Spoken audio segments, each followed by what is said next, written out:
Hello, আসসালামু আলাইকুম। Talent আপস্কিলের পক্ষ থেকে আপনাদের শুভেচ্ছা।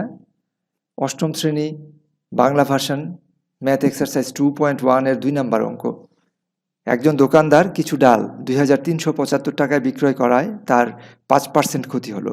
ওই ডাল কত টাকায় বিক্রয় করলে তার 6% লাভ হতো? এখানে আমাদেরকে যেটা বের করতে হবে সেটা হলো 6% লাভে বিক্রয় মূল্য কত? কত টাকায় বিক্রয় করলে তার 6% লাভ হতো? এটা হলো আসল প্রশ্ন। তা আমাদেরকে বিক্রয় মূল্য জানতে হলে ক্রয় মূল্য জানতে হবে। ক্রয় মূল্য ধরলাম 100 টাকা। 5% ক্ষতিতে ক্রয় মূল্য 100 টাকা হলে বিক্রয় মূল্য 100 বিয়োগ 5 সমান 95 টাকা। উল্টা করে যদি বলি বিক্রয় মূল্য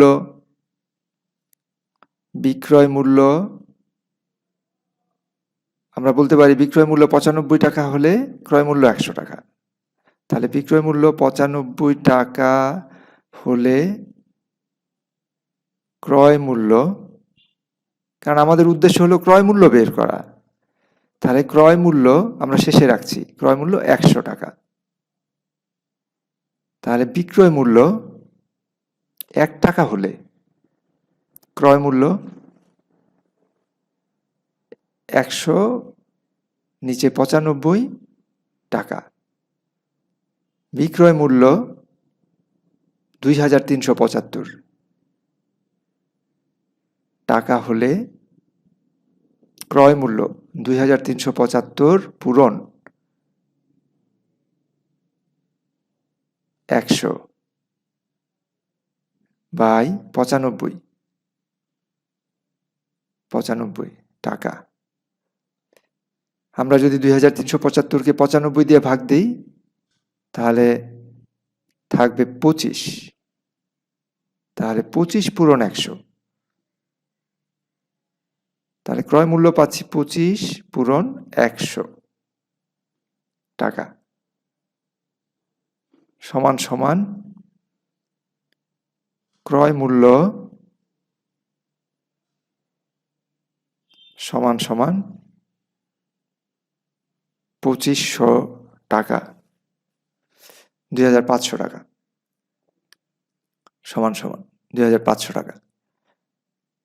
এবার 6% লাভে, যেটা মূল প্রশ্ন ছিল যে 6% লাভে বিক্রয় করতে হলে বিক্রয় মূল্য কত, তাহলে আমরা এখন যেহেতু ক্রয় মূল্য পেয়ে গেছি তাহলে 6% লাভে আমরা জানি যে ক্রয় মূল্য 100 টাকা হলে বিক্রয় মূল্য 106 টাকা। ক্রয় মূল্য 100 টাকা হলে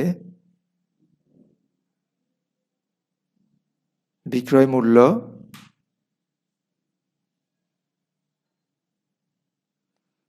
106 টাকা। 100 যোগ 6 সমান 106 টাকা। 106 টাকা। ক্রয় মূল্য 1 টাকা হলে, ঐকিক নিয়মে আমরা 1 টাকা হলে তাহলে বিক্রয় মূল্য 106 বাই নিচে যাবে 100, যেহেতু কমে 100 থেকে 1-এ আসে এই জন্য 100 নিচে টাকা। এবার ক্রয় মূল্য আমরা যেটা বের করেছি 2500 টাকা। 2500 টাকা হলে বিক্রয় মূল্য 2500 পূরণ 106 আর নিচে 100। আমরা 2টা শূন্য কেটে দিতে পারি, নিচের 2 শূন্য উপরের 2 শূন্য কেটে গেল। তাহলে 2000 রইল 25 পূরণ 106 টাকা সমান সমান 2650 টাকা। 50 টাকা। তাহলে উত্তর হবে 2650 টাকা। ধন্যবাদ সবাইকে।